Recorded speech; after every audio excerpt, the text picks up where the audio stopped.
Yeah, he had a great run, and it's fun to watch. I think I watched Indiana State and Iowa. Caitlin Clark play about the same last year. You called her garbage compared to Caitlin Clark. Yes. Okay. Yes. I mean, I've been watching from afar and understanding just how much of a power she is out there. Angel Reese was publicly humiliated by contemporaries like Larry Bird, who claimed that Clark was superior. And to be honest, she's out of the game. And when you look at Caitlin Clark's game, who's very reminiscent of a Steph Curry, based on her range and shooting the three, plus everything else she does.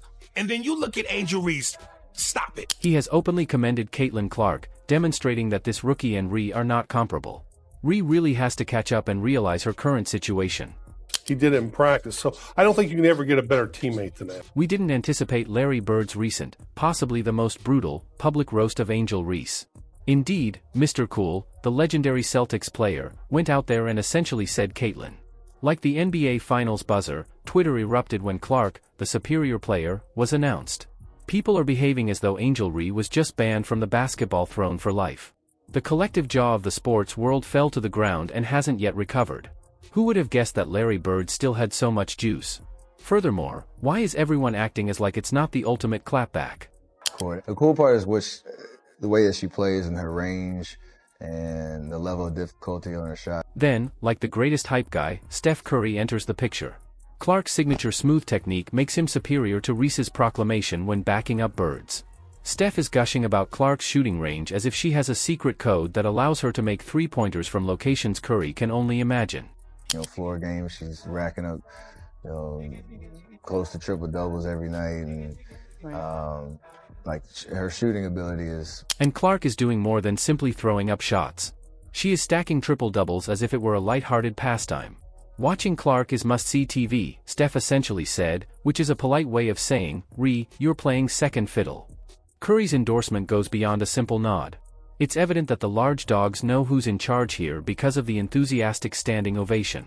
Should Reese continue to attend the court if Curry and Bird concur?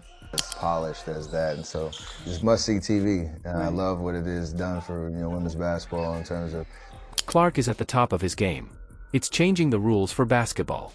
She is the main attraction thanks to her incredible range, court vision, and triple-double nights, which draw crowds and silence detractors alike. Steph's compliments aren't only hyperbole. It's a spotlight that shines so intensely that it almost blinds. Reese's group. I was going to say, Caitlin Clark's been compared to you. Yeah, but I think it almost robs her of the rest of her game because she's such a good floor, she has her overall. Legends like Bird and Curry demonstrate this type of love, which emphasizes submission over argument. Reese is still trying to stay up with Clark, who is not only playing the game but redefining it. The message is clear, second best has no place at the top.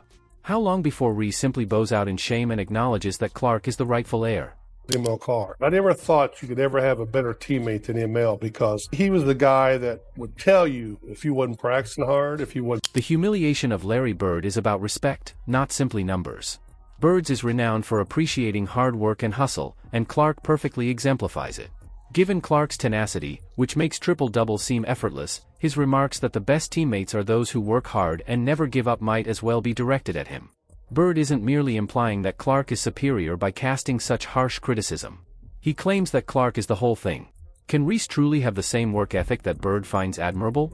I can remember in timeouts, somebody wouldn't be playing well, and he just tell the coach in front of everybody, say, look, coach, you're not getting the effort out of. In addition to his reputation as one of basketball's fiercest rivals, Larry Bird is known for his unwavering work ethic and high expectations of his teammates. Bird never minces words when discussing effort. He is the type of person that demands that every player on the court give it their all each and every night. Therefore, it should come as no surprise that Bird finds Caitlin Clark's hustling so impressive. I would like to play. I will give you all the effort. Clark seems to be a perfect fit for Bird's well-known statement that the best teammates are those that hold themselves accountable and challenge their teams to improve. She's doing more than simply drinking. She's working hard, coming up with heart, and creating plays. Bird is aware that it's more than merely shooting from a distance. It's all about the toughness, the sweat, and the grind. I watched Indiana State and Iowa. Caitlin Clark play about the same last year, so I was watching a lot of Bird's modest yet impactful statement goes beyond simply praising Clark's ability. It's a jab at anyone who doesn't believe she can play her best game, which obviously hits Angel Reese where it hurts the most. It's more than a remark when a legend like Bird criticizes Clark while endorsing his entire package.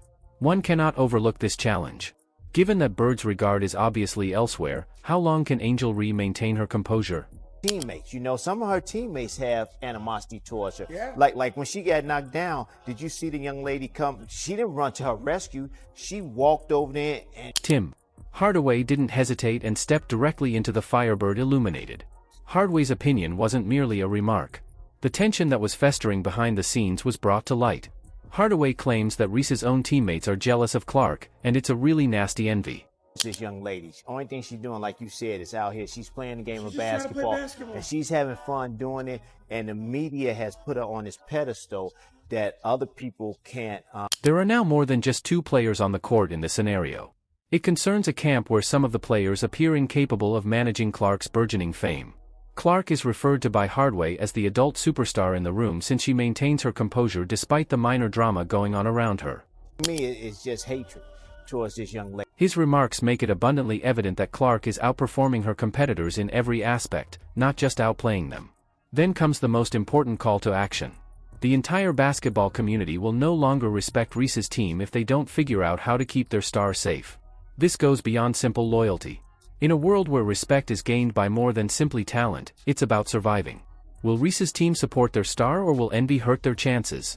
And people put her on a pedestal. That's still your teammate, and you still have to help your team. Hardaway's remarks support the idea that Clark's supremacy isn't an isolated incident.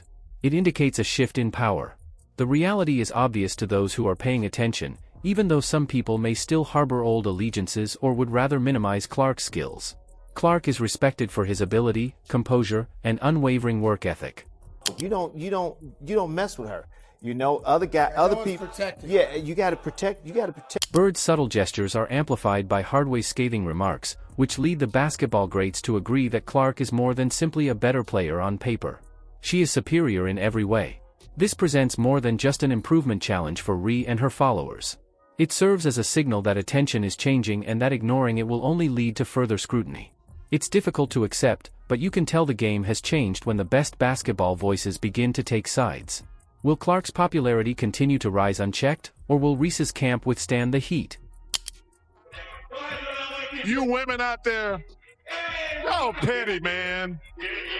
Hey, LeBron, you're 100% right on these girls hating on Caitlin Clark. Y'all petty, girl. Charles comes next.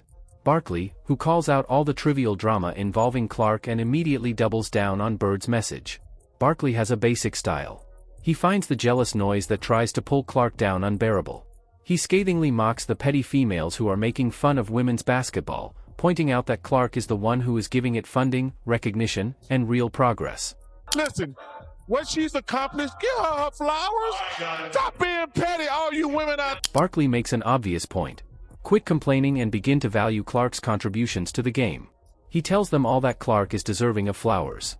If you're not able to perceive it, perhaps you're too preoccupied with trivial issues to recognize the true impact she's having. All the money and visibility she bringing to the WNBA. Don't be petty. Barkley's shading of the critics only serves to fan the flames by portraying Clark as more than just a gifted player, rather, as a game share who is making even her detractors take a back seat and accept her. His straightforward approach breaks through the clutter and places Clark in her proper place. Center stage, gleaming brilliantly. Trying to be critical of someone who is simply succeeding at everything is tiresome, isn't it? Fan. They cannot have this Caitlin Clark thing up any worse. One of the most sensationalized media circus incidents in recent memory was the Clark Reese feud. Charles Barkley and Bill Simmons aren't having any of it, either. By pointing out the drama for what it is, these two legends cut through the clutter. A perfect storm that only serves to highlight Larry Bird's remarks. Try. People believe what we say on television. Just because people don't like you or your personality, they can't get on TV and they contend that the media thrives on exaggerating events, transforming a straightforward comparison into a full-fledged conflict. Clark keeps her head down and lets her game speak for itself, while Reese's camp appears to be mired in trivial back and forth. I've never seen that before. Well, she's doing stuff we've never seen before. I've never seen anybody do that on a consistent basis. Silent professionalism like that. This stark contrast adds to the absurdity of the entire feud. Barkley and Simmons make fun of the critics not only out of jealousy but also because their antics only serve to emphasize Clark's sophistication and maturity. The loudest voices typically originate from the weakest places, isn't that funny? Like, damn, like, and I was a hater because, you know, I'm down. She was like, she's not going to hit that shot, and bam. Like, damn, she's not going to hit that shot, bam. Like, if I say 10 times you're not going to hit the shot, and you... The last word in this tale, Shaquille O'Neal, then seals the deal with his signature blend of amazement and direct candor. Shaq acknowledges that he was first skeptical, but after witnessing Clark make three-pointers from locations that even Steph Curry wouldn't dare attempt, he became a believer.